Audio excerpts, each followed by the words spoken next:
Terima kasih atas pujian dari keluarga Bapak Sugeng. Tuhan Yesus memberkati Bapak Sugeng dan keluarga dalam pelayanannya.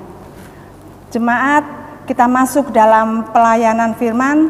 Sebelum kita mohon doa mohon Roh Kudus, kita akan mempersiapkan bacaan kita dari Ibrani pasal 4 ayat 14 sampai 16. Ibrani pasal 4 ayat 14 sampai 16. Apabila sudah ketemu, mari kita satu dalam doa. Bapa dalam surga, terima kasih atas penyertaan-Mu dalam kehidupan kami. Terima kasih atas waktu yang Kau berikan kepada kami, sehingga pada malam hari ini Engkau perkenankan kami untuk beribadah kepadamu. Tuhan Yesus, kiranya Roh Kudus-Mu menyertai kami, membuka hati dan pikiran kami, agar kami mengerti apa yang kami baca dan renungkan ini. Terima kasih Tuhan Yesus, amin. Jemaat, mari berdiri, kita akan membaca firman Tuhan dari Ibrani pasal 4 ayat 14 sampai 16 yang menyatakan dengan judul Yesus sebagai Imam Besar. Karena kita sekarang mempunyai Imam Besar Agung yang telah melintasi semua langit, yaitu Yesus Anak Allah. Baiklah kita teguh berpegang pada pengakuan iman kita. Sebab imam besar yang kita punya bukanlah imam besar yang tidak dapat dan turut merasakan kelemahan-kelemahan kita.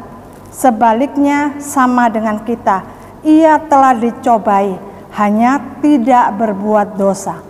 Sebab itu marilah kita dengan penuh keberanian menghampiri tahta kasih karunia, supaya kita menerima rahmat dan menemukan kasih karunia untuk mendapatkan pertolongan kita pada waktunya. Demikianlah firman Tuhan. Berbahagialah semua orang yang mendengar firman Tuhan dan melakukannya. Terpujilah Tuhan Yesus. Haleluya. Dipersilakan duduk kembali. Shalom Bapak Ibu Jemaat GPIB Benowo, puji syukur kalau malam ini kita bisa beribadah. Ini karena kasih karunia Allah. Bapak Ibu, pembacaan kita pada malam hari ini diberi judul Anak Allah sebagai Imam Besar. Dalam surat Ibrani ini kita menemukan bagaimana seorang Kristen mendapatkan pengampunan dosa. Tentu berbeda dengan cara orang Yahudi atau Israel. Jika orang Israel atau Yahudi untuk pengampunan dosa, mereka mempersembahkan korban bakaran kepada Allah di bait suci yang dipimpin oleh seorang imam. Tapi seorang Kristen ketika untuk mendapatkan penghapusan dosa, mereka mengakui dan meyakini bahwa pengampunan dosa kita dari pengorbanan Anak Allah sebagai Imam Besar Agung, yaitu Yesus Kristus yang mati di kayu salib. Bapak Ibu Saudara yang diberkati Tuhan Yesus, Siapa kita, dimanapun kita, tentu menginginkan keselamatan. Apapun agama kita, apapun keyakinan kita, kita membutuhkan keselamatan itu. Sehingga keselamatan itu adalah pokok pengharapan bagi kita semua manusia yang ada di dunia ini. Lalu bagaimana keselamatan itu bisa hadir dan dirasakan oleh kita umat Kristen? Mari kita melihat 3 ayat yang kita baca pada malam hari ini. Di ayat 14a, karena kita sekarang mempunyai imam besar dan agung, di sini penulis surat Ibrani sengaja memberikan gelar bagi nama Yesus sebagai imam besar agung, karena Yesus adalah anak Allah yang maha tinggi. Hal ini ditandai dengan apa? Dengan kesetiaan Yesus, dengan keimanan Yesus yang sempurna dan belas kasihnya. Dan itu bisa dibaca dari Ibrani 2 ayat 17. Dan ada beberapa penafsir sebutan imam besar agung ini memiliki makna transcendent, yaitu mulia atau pemikiran yang di luar nalar berpikirnya manusia. Karena apa? Karena mujizat-mujizat yang dilakukan oleh Yesus kadang tidak sampai ke pemikiran manusia. Karena apapun yang dilakukan Yesus itu tidak ada seorang manusia yang dapat melakukannya. Misalnya Yesus menyembuhkan orang lumpuh, Yesus menyembuhkan orang tuli, Yesus membangkitkan orang mati. Dan oleh sebab itu dia disebut transcendent, karena apa yang dilakukan itu tidak mencapai nalar manusia. Dan di ayat 14 ini kita menemukan perbedaan gelar Yesus sebagai imam besar agung dengan imam Yahudi sebagai imam besar. Dan perbedaannya sangat jelas. Jika imam besar Yahudi melakukan sesuatu, bukan mereka yang bekerja, melainkan Allah Israel yang mengerjakan untuk mereka. Sedangkan jika kita melihat Yesus melakukan sesuatu, maka kita melihat Yesus yang bekerja, sebab Yesus adalah transcendent. Dan dalam penghapusan dosa, imam Yahudi akan memberikan korban berupa anak lembu jantan untuk menghapus dosa. Sedangkan Yesus yang imam besar dan agung ini tidak berbuat dosa. Lalu apa yang kita lakukan sebagai manusia ketika kita mempunyai imam besar yang agung itu? Dan yang harus kita lakukan adalah tetap memegang teguh pengakuan imam kita.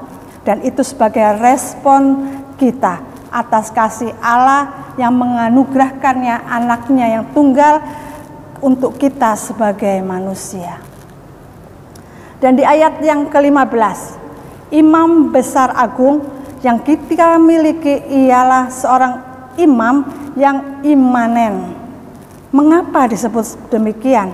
Sebab Yesus adalah imam yang pernah diutus oleh Allah untuk menjadi manusia. Menjadi manusia yang rapuh, menjadi manusia yang lemah. Yesus pun pernah mengalami titik di mana dia begitu menderita, dia begitu sengsara, sehingga dia benar-benar hidup dalam kesulitan serta pergumulan. Tetapi bukan karena Yesus berbuat dosa. Itu sebabnya Yesus disebut sebagai imam yang imanen. Itu berarti imam yang merasakan bahwa anak-anaknya yang manusia ini adalah selalu dan sangat membutuhkan pertolongannya. Di ayat yang ke-16, di ayat ini ada kalimat tahta kasih karunia. Dan ini diyakini oleh beberapa penafsir adalah Allah. Sebab hanya Allah yang berdiam diri di tahta kasih karunia itu yang berada di surga. Di sini manusia atau kita diajak untuk berani menghampiri tahta kasih karunia itu. dan memiliki keberanian untuk menghampiri itu. Karena ketika kita menghampiri tatah kasih karunia itu, kita akan diberikan rahmat dan kasih karunia. Karena kita sangat membutuhkan rahmat dan kasih karunia dalam kehidupan. Rahmat sendiri berkaitan dengan pengampunan Allah atas dosa-dosa kita. Sedangkan kasih karunia bersifat lebih luas terkait Roh yang memberi kekuatan dalam kita menghadapi penderitaan atau pergumulan. Bapak Ibu yang dikasihi Tuhan Yesus, ada 3 hal yang kita dapat dari bacaan kita pada malam hari ini. Yang pertama, keselamatan abadi atau keselamatan sementara. Ada 2 keselamatan ya dari kehidupan ini. Pertama, keselamatan duniawi yang berhubungan dengan finansial, jabatan, dan lain-lain. Dan yang kedua, keselamatan akhirat yang berhubung dengan kehidupan setelah kematian. Banyak manusia pada saat ini lebih suka dengan cara yang instan atau menghalalkan segala cara untuk mencapai keinginannya. Seperti ketika kaya, kita korupsi. Ketika ingin mendapat jabatan tinggi, kita nepotisme. Memang dengan cara itu kita bisa selamat dalam keselamatan di dunia ini, tapi kita tidak selamat di akhirat. Memang hal-hal itu seharusnya tidak boleh kita lakukan. Kita hanya boleh mengandalkan Tuhan Yesus sebagai imam besar dan agung, karena keselamatan yang diberikan Yesus yang adalah imam besar dan agung itu adalah keselamatan yang abadi dan kekal. Yang kedua, menjadi manusia yang pantang menyerah.